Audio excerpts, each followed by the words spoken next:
ไปอุ้ยเอ้าพอมันออกคุกมันแล้ววะนี่อุ้ยคนละคนเอ้ยบุ้งกี่ตัวเทศทางหมู่บ้านของเอ้ยยัง5 คนที่แบบว่าถอดตัวกันเลยได้มึงใส่ส้นอย่างมึงนี่งามไม่เบางามเบาบังเอิญน้องมาซื้อของอยู่ห้านนี่เห็นป้ายเคียประทับสมัครก็เลยมาสมัครเบิงบอกว่าคนสมัครหลายกว่าเนาะเวลาก็ซิมีซีน้ำขาวบอแล้วได้กับมาสมัครน้ำเขาวันนี้หลาน of course แน่นอนเดี๋ยวได้จดที่1ให้ได้แตงหน้าให้น้องตีนาจะไหนล่ะอยากมูเลยบอถ้าอยากมูแล้วเก็บหูกับน้องตีนาเลยแท้แท้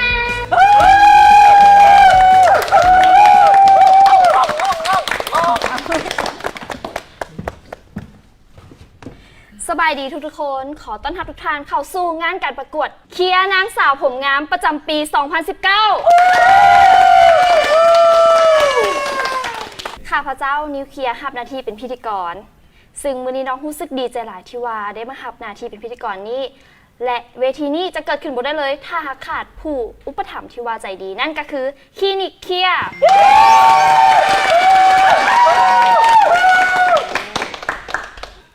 ลำดับต่อไปขอแนะนำกรรมการเนาะนั่นก็คือแม่คำแก้วแล้วก็เอ้ยบุ้งกี่เจ้าซึ่งการประกวดของเขาเนาะจะมีทั้งหมดอยู่3รอบเทือทับอินเนาะเขาจะแข่งขันการเดินแบบถ้าหากว่าไผ่เดินขี้ล่าสุดจะถือว่าตกรอบไปเลย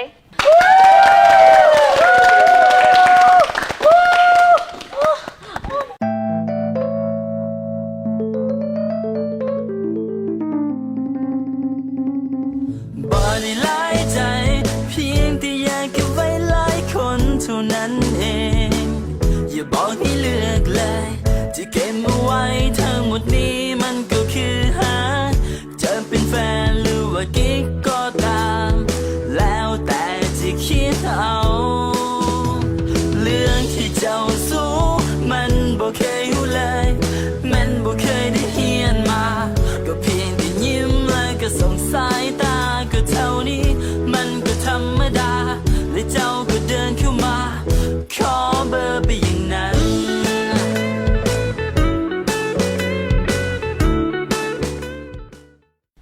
ลำดับต่อไปเขาจะมาพูดจักกับผู้เข้าประกวดหมายเลข1นั่นก็คือดาด้า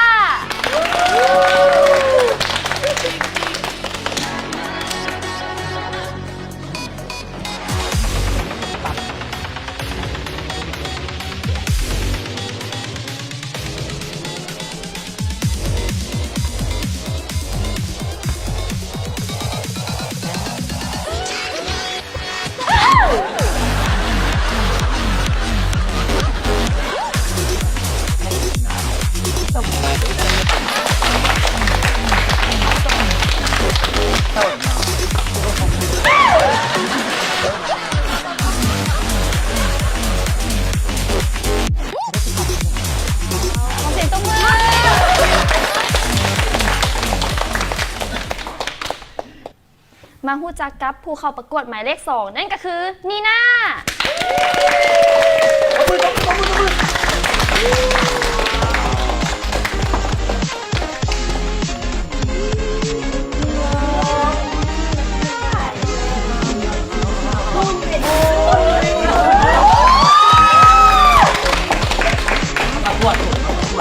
ป้าจังเลยวันซะเหลือเกิน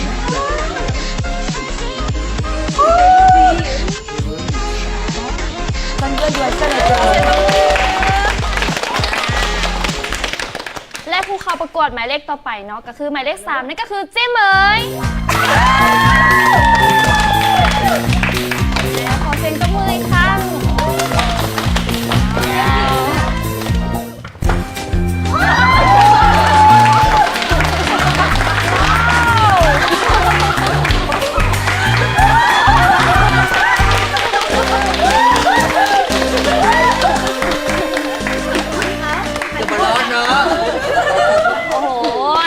ของเสียต้มมือให้เจ๊เหมยอีกรอบหนึ่งเนาะ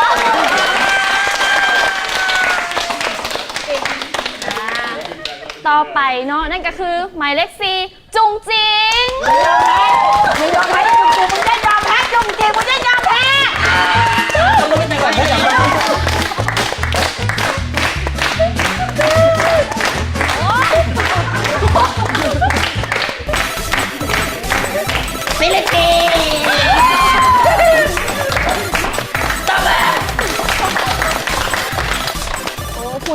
ขอเสียงตบมือเนาะเพราะว่าตบไปจุดเมื่อยแล้วเป็นบอ และต่อไปเนาะขอต้อนรับหมายเลข5นั่นก็คือตินา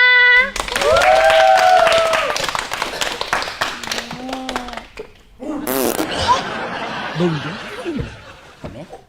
มันจะไปได้บ่ฮันลิ้นกับไผ่บนลิ้น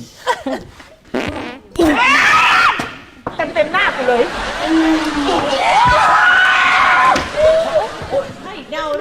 ถ้าที่ตดปลานี่ขี่เลยซะ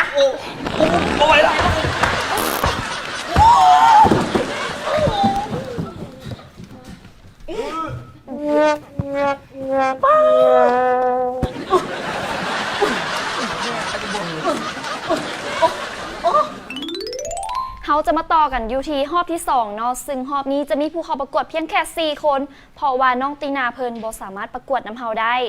และรอบนี้เขาจะย้อนจากหมายเลข5ไปหาหมายเลข1ขอต้อนรับหมายเลข4จุงจิง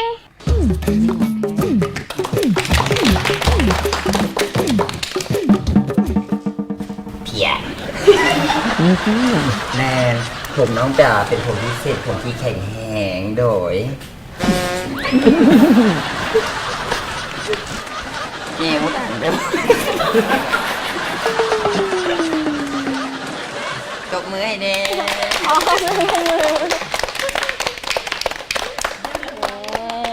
แข็งแรงดี ต เนาะ บมือให้แน่ ขอเสียงตบมืออีกครั้งเนาะ ต่อไปเนาะผู้เข้าประกวดหมายเลข3นั่นก็คือเจ๊เหมย เจ๊ข้อดิเจ๊ข้ออยู่นะวงงามเพียงทุกส่วนนี่รอดมือดีมาในพวก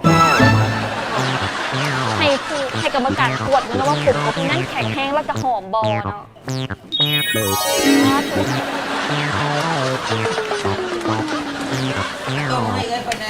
ขอเสียงตบมือ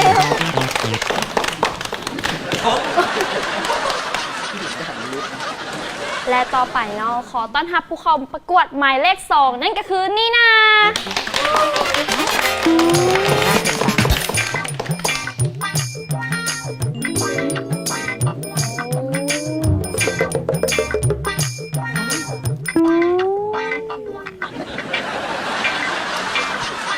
แม่สามารถสัมผัสได้เลยได้ไหมเลย ดึงออกปวดจะทำยังไงปาน ขอเสียงตบมือให้แน่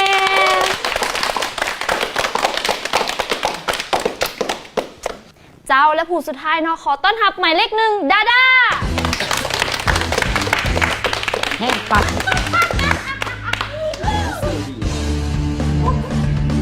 หลอดเยอะ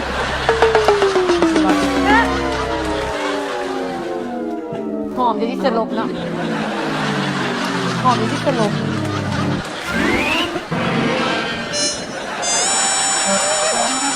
ดาด้า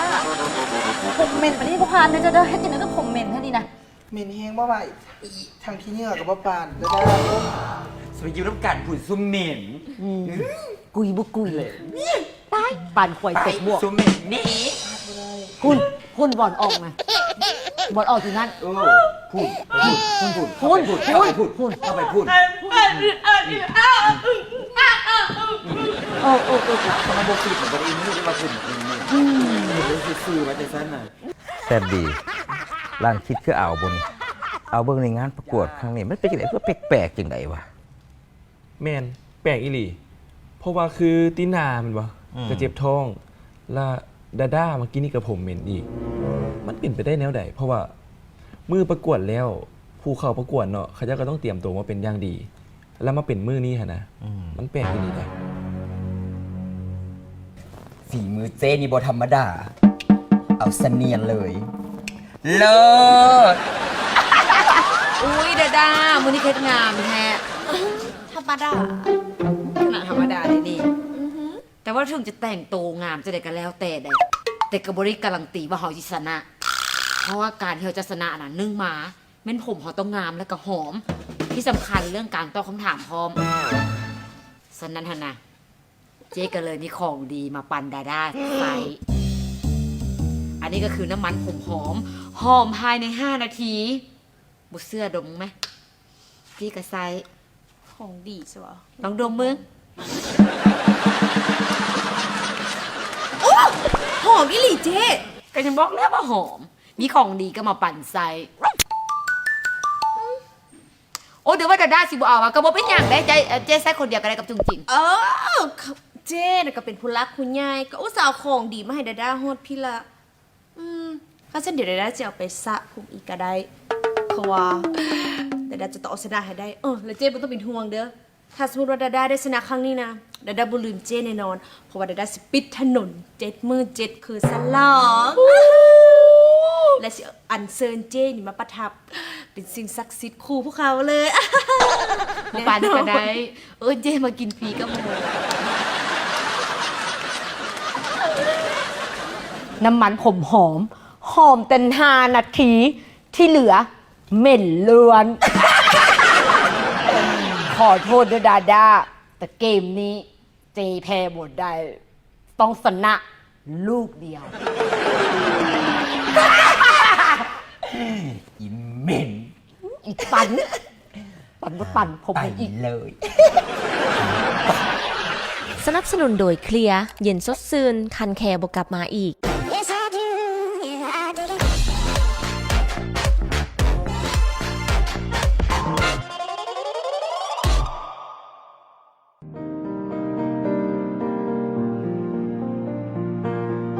คนที่ต้องเฮ็ดเวียกนักทั้งเว้นทั้งคืน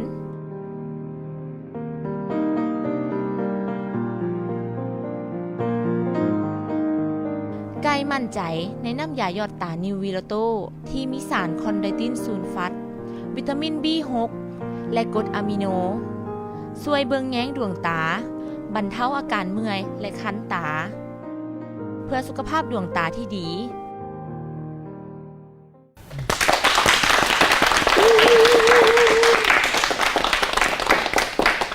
เจ้าเนาะและตอนนี้เขาก็มาฮอดรอบคัดเลือกรอบสุดท้ายกันแล้ว ซึ่งผู้เข้าประกวดของเขาที่ว่าได้ผ่านเขารอบนี้เหลือเพียง3 คนเท่านั้น นั่นก็คือหมายเลข2นี่นะหมายเลข3เจ้เหมยและหมายเลข4จุงจิงรอบนี้เนาะเขาจะคัดเลือกเอาคนที่ว่าตอบคำถามที่ว่าถูกใจกรรมการที่สุดใครที่ว่าตอบถูกใจกรรมการที่สุดผู้นั้นจะได้รับเงินรางวัล10 ล้านกีบเขาจะมาเริ่มกันเลยเนาะนั่นก็คือหมายเลข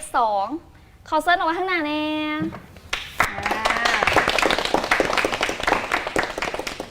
คำถามมีอยู่ว่าน้องมีวิธีรักษาให้เส้นผมหอมได้แนวใดจุงจิงมึงจัดการแล้วป่ะ แน่นอนน้องนี่นาพอดีว่าเจ๊เมยแล้วเห็นน้องนี่นามาโดนเติบแล้วยังไม่ได้กลิ่นน้ำอย่างสินะเจ๊เมยฝากน้ำเย็นๆมาให้ ดีหลายขอบใจ โดยว่าเป็นอย่างหับหองว่า ตอบคำถามแน่นอน หับห้องว่าตอบบ่ได้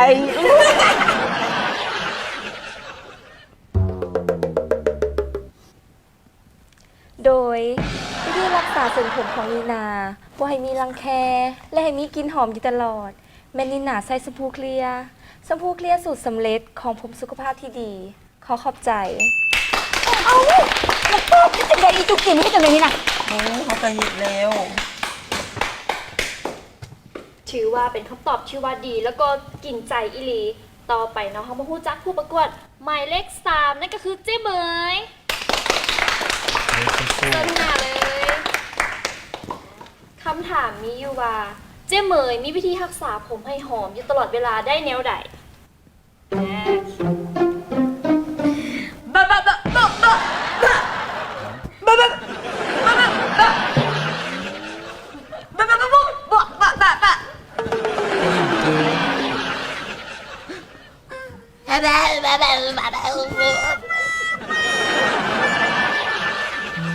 เจ๊เพียง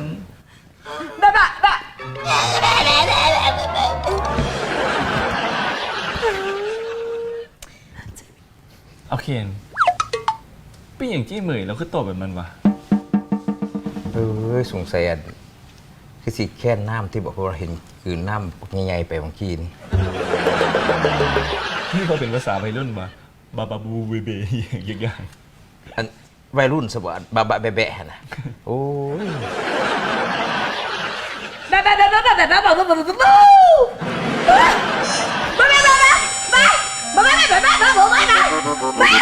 เขาไม่ขึ้นเจ้าสงสัยเจ๊เหมยชิเจ็บคอเนาะหมายเลขต่อไปเลย จุงจิง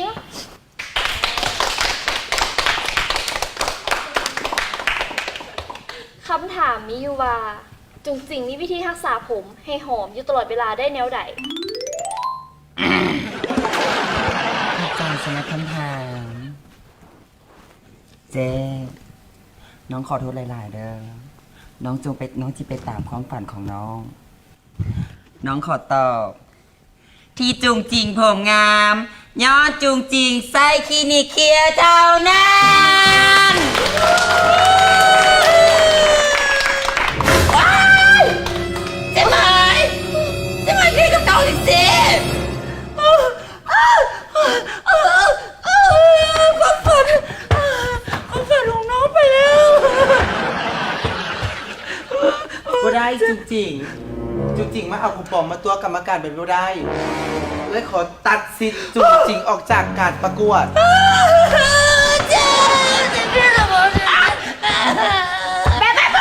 ความฝันของจุงจริง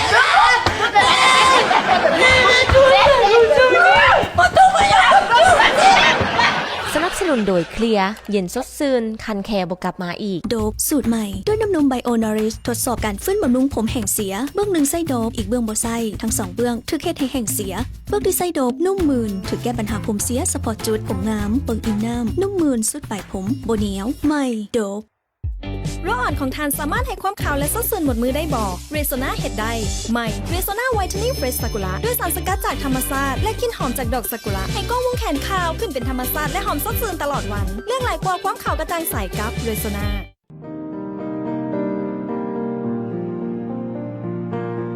คนที่ต้องเฮ็ดเวียกหนักทั้งเว้นทั้งคืน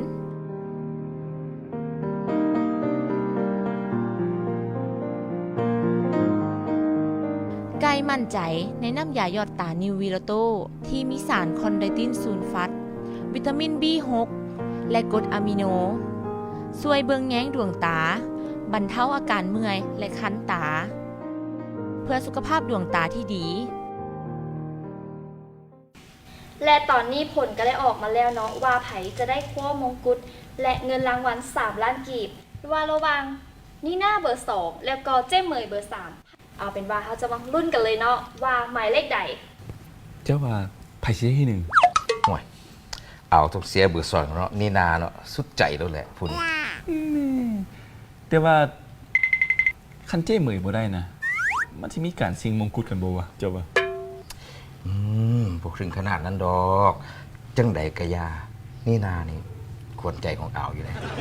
ต้องได้แน่นอนเชื่อ ขอบใจเจ้เหมยเด้อสำหรับน้ำจอกนั้นพอดีนี่นาเห็นว่าเจ้เหมยฮ้อนนี่นาก็เลยส่งจอกคืน อุ้ยไอ้เวลาติโนมา โอ้ยอันเขาให้คำสัญญาให้มันบอกอยากโทรไปหาถ่าย MB ยุหัวได้เหลือยุหัวแถวว่าไปแล้ว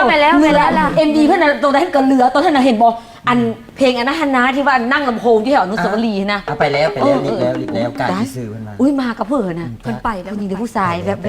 มาจัดการ โอ้กินน้ำบอกโอ้ด้วยนะเพื่อความสำเร็จของพวกเขาสัญญา นี่แหละนะที่เขาว่ากำมันนำไว้ก็หาจี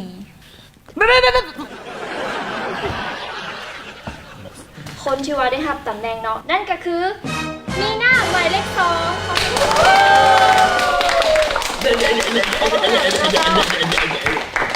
และผู้ชนะมื้อนี้เนาะก็จะได้เงินรางวัล3 ล้านกีบพร้อมด้วยมงกุฎและจะได้ไปเป็นตัวแทนบ้านไปประกวดต่อเพื่อชิงเงินรางวัล10 ล้านกีบ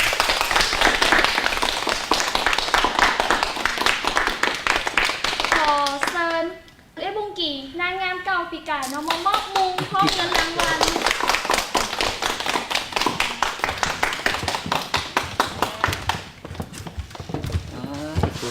เด้2017กับ2018 2019นี่ ขอเสียงตบมือแน่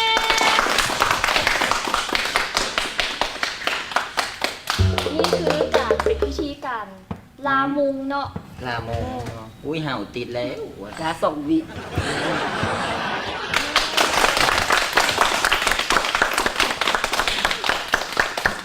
อยู่ใกล้ๆน้ำไทยพบกันหน่อยนึง เจ้าขอบใจหลาย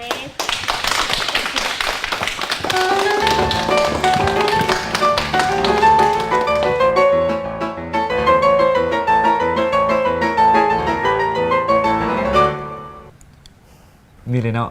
เขาเจ้าเอิ้นว่าให้ทุกแก่ทานทุกนั้นกระเทิงโตจนได้ ก็ย้อนเหตุผลนี่แหละ เคลียร์จึงบ่อยากไปประกวดอยู่ใส่ แต่มันเกิดขึ้นที่โปเป็นแบบนี้ทุกเวทีตี คือสิเป็นเคลียร์มินิมากเลยเนาะที่ว่าเจอแต่เรื่องแบบนี้ ว่าแต่เคลียร์นี่ก็เป็นพิธีกรที่เก่งอยู่ได้เนาะว้าวเก่งดี ขอบใจ แล้วเตยดิเป็นจังไหนล่ะ เตือยตีนาเห็นว่า กินยาแล้ว ไปนอนแล้วแหละ เดี๋ยวมื้ออื่นก็คือสิเซาแล้วติว่าแต่ดาด้าเด้เป็นจังได ดาดาก็อาบน้ำซาผมนอนแล้ว ป่านนี้ก็คือสิมันหลับละ มื้ออื่นกันน่าจะเซาเม็ดแล้ว ลาเคลียร์เด้เป็นจังได เคลียร์ป่ะตอนนี้อยากนอนแหงแล้วกับเมื่อยหลาย แล้วแซนดีเด้ แซนดีป่ะอยากหอมแล้ว หอมหยัง หอม เฮ้ย หมายถึงหอมผมเคลียร์นะบอกว่าหอมคันลงประกวดนี่ป่านนี้นี่สนาแล้ว เวอร์แล้ว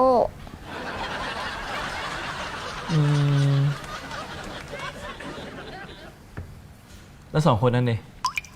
ปลาไม่ทันวะ ปลาไปนี่แหละ ยุงคือสิบกัดดอก คนหนึ่งกับพุ่นยุงสุดเพราะปั่นมุ้งอีกคนนึงคักเหลื่อมไม่ยิบไม่ยับเลย ยุงคือสิบกล้าเห็นยัง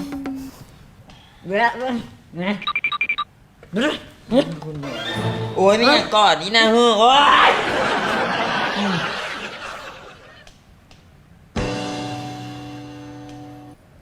โอ้ยแต่อีต้นเด้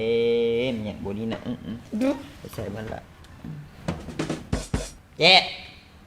ไปเมื่อบ้านเอาไปอุตส่าห์ลงทุนหมักหลายๆมาได้อย่างซ้ำขาดทุนแล้วนี่นะเจ๊ไปเมื่อไปลูกดูบ่เข้าใจว่าเดี๋ยวว่าเมื่อกลับบ้านจะหากออกไปบอกอาหารเข้าไปนะเฮ้ยกลับบ้านให้กลับบ้านสิบ้าเข้าใจบ่ไปเมื่อ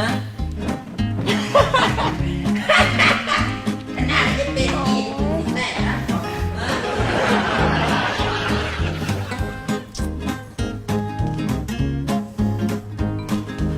คือกันละ2 คนนี้นะ เรื่องนี้กับจักซี่อีตนหรือจักซี่เนี่ยใดดี แล้วตอนนี้ก็ดึกแล้วกลับได้แล้วดึกแล้ว กลับแทนกลับได้ไหม มีเรื่องจะมาเว้าสุดฟังโซนนะนะฉันรักพ่อสลีฟกับผู้หวังผมไม่ได้ใช้สลีฟนะหามือนี่แล้ว อันที่เศร้าดีเพราะเรื่องสลีฟเสียอันสงสัยจริงๆโอ้เจ๊บอกว่าอยู่ๆมาเอาฟาลักสลิปไปคนบกใกล้บกไก่เลี้ยวซ้าย เจ๊อาชีได้ออกไปเบียกก่อนเด้อเพราะวันถ้าไปสมุยเพิ่นน่ะพอโตกลับมึงแรงๆก็สิมา บ่ได้หลา